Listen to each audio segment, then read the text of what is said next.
Hello అందరికీ welcome to youth of foodies. ఈరోజు special చూసారా, స్ట్రీట్ స్టైల్లో గోబీ ఫ్రైడ్ రైస్ అయితే చేశాను. అచ్చం మనకు రోడ్ సైడ్ బండి మీద ఎంత టేస్టీగా అమ్ముతారో అంతే టేస్టీగా ఈజీగా ఇంట్లోనే ప్రిపేర్ చేసుకోవచ్చు.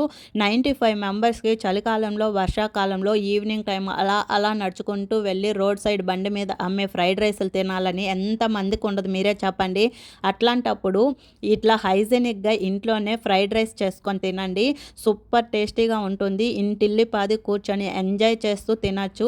అంతేకాకుండా మీ ఫ్రెండ్స్ వచ్చినప్పుడు ఎవరైనా నాన్ వెజెస్ తినని వాళ్ళు ఉంటారు కదా, వాళ్ళకి మీ బంధువులు వచ్చినప్పుడు ఒక్కసారి ఇట్లా చేసి పెట్టండి. మిమ్మల్ని అయితే మెచ్చుకోకుండా ఉండరు, అంత టేస్టీగా ఉంటుంది gobi fried rice. So first అయితే దీనికోసము ఒక కాలీఫ్లవర్ని తీసుకొని నేను చూపిస్తున్న విధంగా మీడియం సైజు ముక్కలు చేసుకొని ఒక బౌల్లో వేసుకోవాలా. ఇప్పుడు టేస్ట్కి తగినంత ఉప్పు, కారం, ధనియాల పొడి, గరం మసాలా, కొద్దిగా మిరియాల పొడి, పసుపు వేసుకొని మంచిగా కలబెట్టుకోవాలా.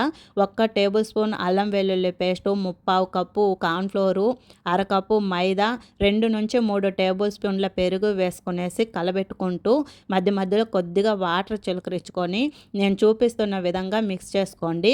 ఈ టైంలో మనము కొద్దిగా ఫుడ్ కలర్ అనేది యాడ్ చేసుకోవాలి. ఒకవేళ మీకు ఇష్టం లేదు అనుకుంటే స్కిప్ చేసేయచ్చు.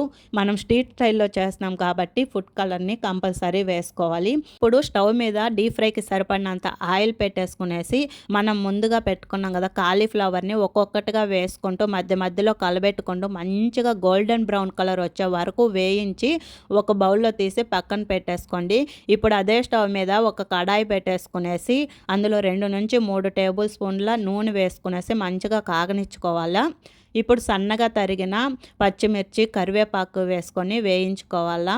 సన్నగా తరిగిన ఆనియన్స్, క్యారెట్, క్యాప్సికము, క్యాబేజీ వేసుకొని 1 నిమిషం వేయించుకోవాలా. ఇవి మగ్గన అవసరం లేదు, పచ్చిగా ఉంటేనే కొంచెం బాగుంటుంది. ఇప్పుడు మనం ముందుగా డీప్ ఫ్రై చేసి పెట్టుకున్నాం కదా, క్యాబేజీ వేసి 1 నిమిషం పాటు వేయించుకున్నాక మనం రైస్ వేసుకోవాలి. ఇది వచ్చేసి నేను బాస్మతి రైస్ తీసుకున్నాను, మీరు నార్మల్ రైస్ కూడా వేసుకోవచ్చు. 2 నిమిషాలు మంచిగా కలబెట్టుకుంటూ టాస్క్ చేసుకోవాలా. ఇప్పుడు మన టేస్ట్కి తగినంత ఉప్పు, కారము, మిరియాల పొడి వేసుకునేసి 2 నిమిషాలు మంచిగా కలబెట్టేసుకొని టాస్క్ చేసుకోవాలి. ఇప్పుడు 2 నుంచి 3 టేబుల్ స్పూన్ల సోయా సాసు, 1 టేబుల్ స్పూన్ వినీగర్ వేసుకోవాలి. నా దగ్గర వినీగర్ లేదు కాబట్టి నేను హాఫ్ లెమన్ వేస్తున్నాను.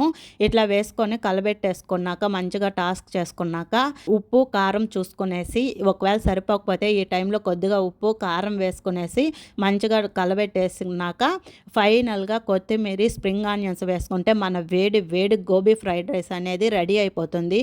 చూస్తూ ఉంటేనే తెలుస్తుంది కదా ఎంత సూపర్గా వచ్చింది అనేది. మీరు ఒక్కసారి ట్రై చేసి లైక్ చేసి షేర్ చేసి కమెంట్ అయితే చేయండి ఎలా వచ్చింది ఏంటి అనేది. సబ్స్క్రైబ్ చేసుకోవడం మర్చిపోవద్దండి. Thank you.